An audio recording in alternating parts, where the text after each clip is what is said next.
Hi, I'm Jimmy. In this video, we're looking at Intel, ticker symbol INTC. So we're going to look quickly at Intel's business. Then we're going to look at some key events that have moved this stock over the past couple of years.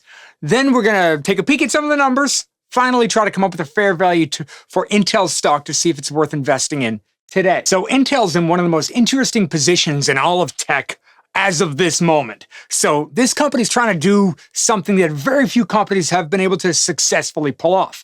It's trying to fix its product, trying to fix its factories, it's trying to rebuild investor trust, it's trying to win outside customers, and they're trying to do all of this while the entire industry is racing after artificial intelligence. So Intel's really two different businesses. One business designs and sells chips for PCs and servers, and the other business runs factories that make those chips, and they hope to make those chips for other companies as well. So a good way to think about this is that Intel is trying to, in the chip industry, most companies are specialists. Some companies design their own chips, some companies build the chips. Intel's one of the few companies that are trying to do both, and they're trying to do both at a high level. When it works, that's a huge advantage. For a long time, this was a massive advantage for Intel. But when either one don't work, the whole thing falls apart. Intel's problems built up over years. The short version is that manufacturing got much harder, and Intel lost some of the edge that it previously had on its competitors, and then those competitors that they had got stronger, and Intel went from being ultimately at that point the undisputed leader in the chip industry to a company that was missing the AI boom. A huge part of that story was factory execution. By 2020, Intel was publicly dealing with yet another major delay in their advancing down the manufacturing roadmap, and that was happening while Taiwan Semiconductor helped competitors like AMD or NVIDIA push out their next generation of chips. In the meantime, Intel was trying to manufacture their own chips, and their chips just were not as good as their competitors were. So their edge slowly began to slip as the years went on.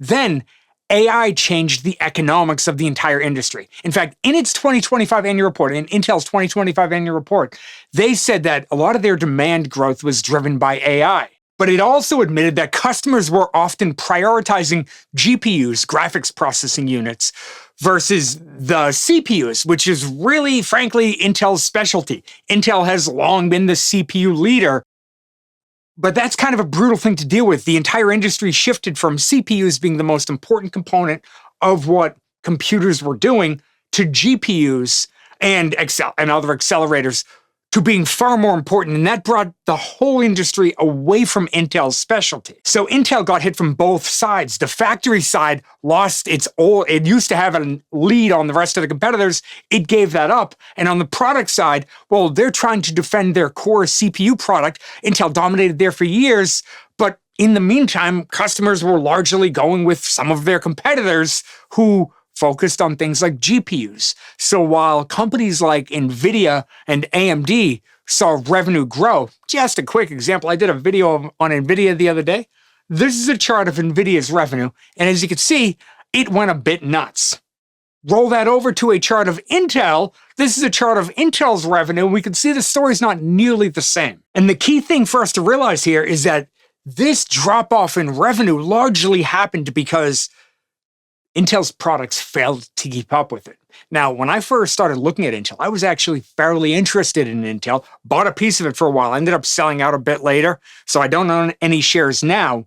But when I first got into it, one of the things that interested me about Intel was that kind of two-pronged approach where they both manufacture their own chips and they designed their own chips and sold their own products. They kind of attacked the entire industry, and for a long time, they were the leaders. But from a numbers perspective, one of the interesting things about it is look at their gross profit margins. Gross profit margins is after they manufacture the product, how much is remaining? Well, leading into, let's call it the AI boom, they had fantastic gross profit margins, right? Up above 50%. And look at what those numbers have done since then. It has gotten really bad. When we switch over to net income, well, it's gotten even worse with net income because the company, okay, fine, there's some one-off items in there as well, but still, They went from being fairly profitable to not being profitable at all. Now, I would remind us that yes, this company did put up over $50 billion in revenue last year. So I'm not talking about them necessarily going out of business straight away, but they have a real problem on their hands. Interestingly, though, let's jump over real quick and look at a chart of Intel. Well, this is a chart of Intel stock over the past year. And if we're curious, this stock has actually outperformed both AMD and NVIDIA over the past year. But just focusing on Intel's chart for a second, let's look at the past year and see how this actually happened. So in September of 2025, NVIDIA actually announced a $5 billion collaboration with Intel where they were going to use Intel foundries to build some of their chips. Don't forget, NVIDIA doesn't build their own chips. Taiwan Semiconductor builds most of their chips. So this was kind of a stamp of approval, and the stock popped because of it. Now, this was shortly after, I think it was August of 2025, when the US government officially took a stake in Intel from a lot of the money that they gave them in the CHIPS Act and stuff like that. So the US government takes the stake. NVIDIA essentially gives them the stamp of approval, so that's a good thing, and the stock starts running up. Now, at that time, there was actually a lot of short interest in this stock, so once NVIDIA announced it and the stock started running up, a lot of those shorts got squeezed, and that pushed the stock even higher. Then going into 2026, well, in early 2026, Intel released some of the numbers. They showed off some of their new 18A chips, 18A node chips, and essentially, those chips did quite well. They performed quite well compared to some of AMD's chips.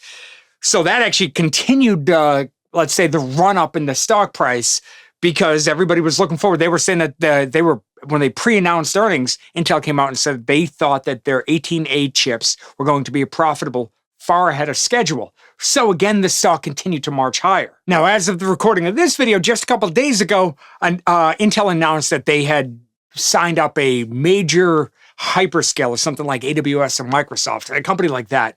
They had announced that they were going to do it. It was going to be, it was big for them. Again, kind of another verification, kind of like what they had with NVIDIA. And the stock jumped even higher. Today, it's above $60 per share as of the recording of this video. So a lot has gone Intel's way. But as you can see, the stock has largely already reacted. And although their manufacturing is certainly on pace, we will see whether or not they can actually gain real traction compared to companies like some of their competitors like NVIDIA or AMD. Well, when we jump over and look at the fair value, first, we can't really use historical PE because over the past 12 months, they weren't profitable, so that number's useless.